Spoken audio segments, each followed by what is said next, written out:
Isn't it amazing? Statistics show that 8 out of 10 people fail at interviews.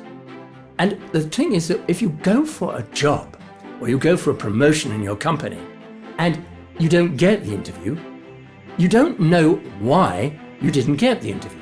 You just know you didn't get the job or didn't get the promotion. Now, you need to know why you might fail. So that's what we're going to deal with. There are 2 key elements to a successful interview. From your point of view, you have to have great preparation and you have to have great performance. It's a bit like being an actor, as I was on stage and screen for many years. I had to prepare very carefully for my role, how I looked, how I spoke, how I moved, what I wore. And it's exactly the same for you. When you're going to an interview, how you look, how you sound, what you're wearing, that's all absolutely vital. But the other things in the preparation that are so important are, have you researched the company? Do you know what questions you might be asked about yourself and your CV and what you've done? How can you give answers that will convince people that you are exactly right for this particular position? Also, have you researched the company and can you ask intelligent questions about the company? So you appear to be somebody who really wants this job in particular. So you've got to ask yourself, when you're going for an interview, am I really going to be fully prepared? Am I really going to give my best possible performance? So that's what we're going to be looking at. What are the things that can fail in your preparation?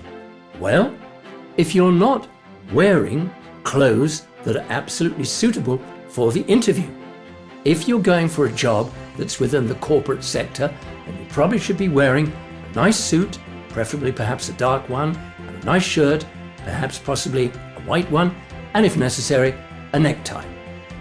If you're going for an interview with a creative team, a creative agency, a software design company, maybe you don't want to turn up in a suit.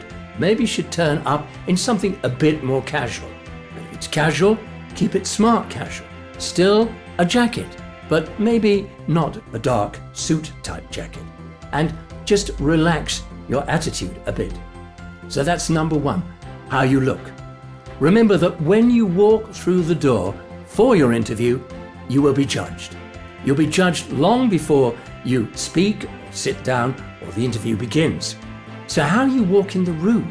Do you walk in with confidence? That's something we have to deal with. How do you exude confidence in the way you come into the room, walk across, and greet the people or person who's going to interview you? That's very important. What else is important in the preparation?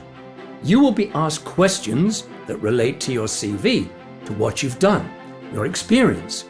Have you got the right answers to convince the people who are interviewing you that you're the right person with the right experience and the right attitude for this job? Have you also researched the company properly?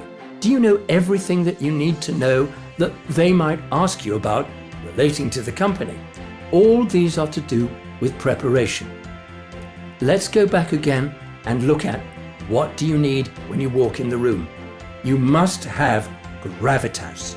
Gravitas means you're grounded, you appear wise, you appear relaxed. So you don't speak too fast and you don't speak too high. You have a resonant, confident voice.